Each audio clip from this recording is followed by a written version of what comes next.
I wanted to briefly talk about a really negative experience I've had recently with this product. Hawaiian Tropic Sheer Touch Lotion Sunscreen Ultra Radiance Broad Spectrum SPF 50. I was using exclusively this on my neck all the way around. And so I want to show you it's like a dermatitis rash that feels like a chemical burn.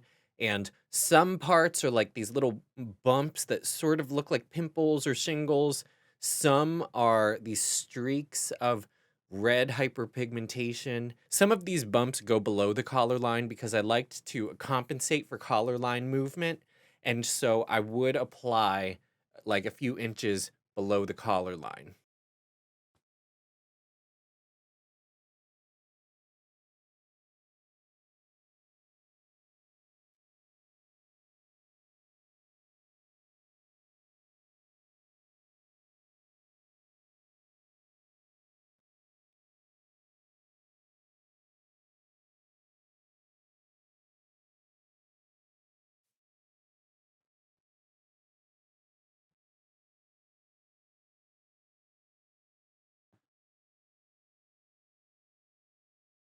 So my personal theory is that this is a fragrance allergy, like dermatitis reaction.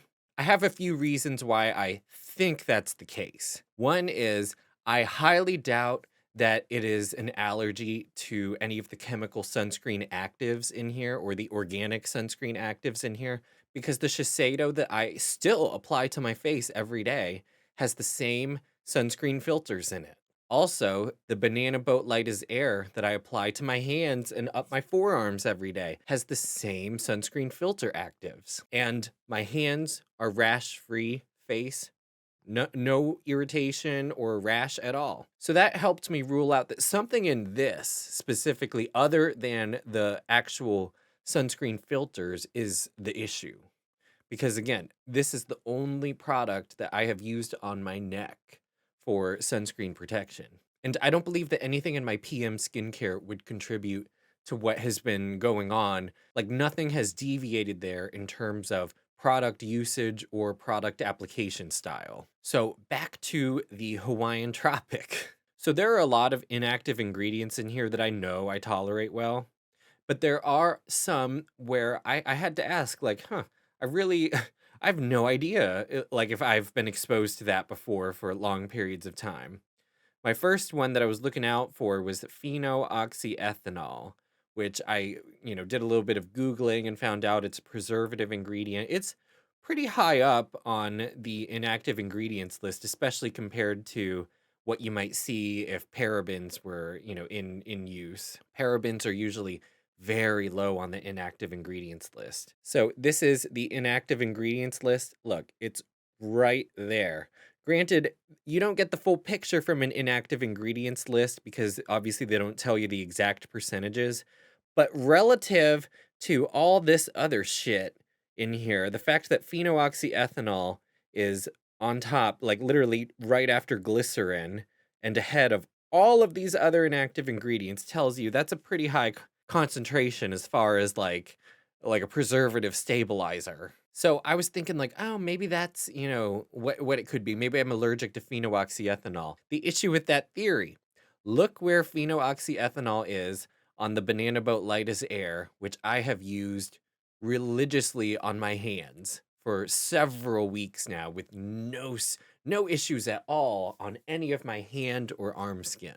It's right there, right after glycerin even. As far as the starting lineup of the core formula, they're identical, except the Banana Boat has silica ahead of the phenoxyethanol because the silica helps this have that light matte finish to it.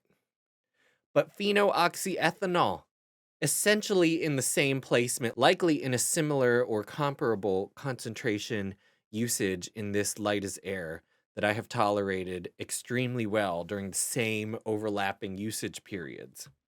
So something else must be the culprit. Obviously, I'm not going to patch test every inactive ingredient here on myself. The culprit that I really think is the issue here is the fragrance. So in fairness, all three of these products are fragranced.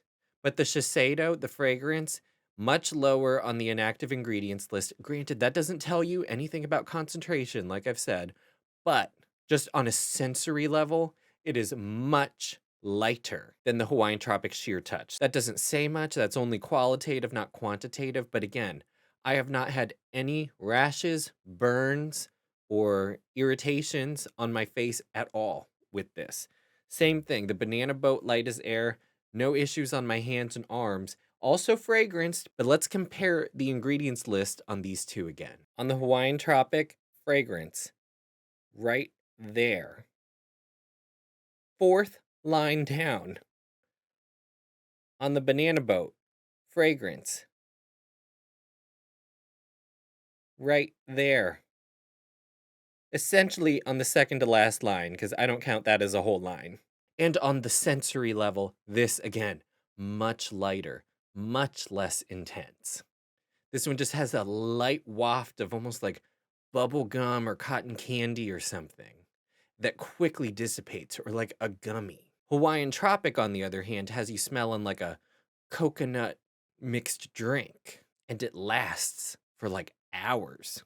So, finally, getting to the point, I think that there is way too much fragrance in Hawaiian Tropic Sheer Touch to use this as a daily sunscreen. I know for a lot of you, you're probably thinking, duh. And I mean, like, what did you expect? You get what you get. But see, the difference is I used to love this sunscreen, but I had never used this sunscreen in a daily capacity before. This had often been my go-to sunscreen for like vacations. So I might have only used it on a daily basis for 4, 5, maybe 7 consecutive days at most. This rash did not happen after the first usage, after the first week of usage. I don't even think anything started popping up until maybe like 2.5 or 3 straight weeks of the consecutive usage. And it started insidiously too, because like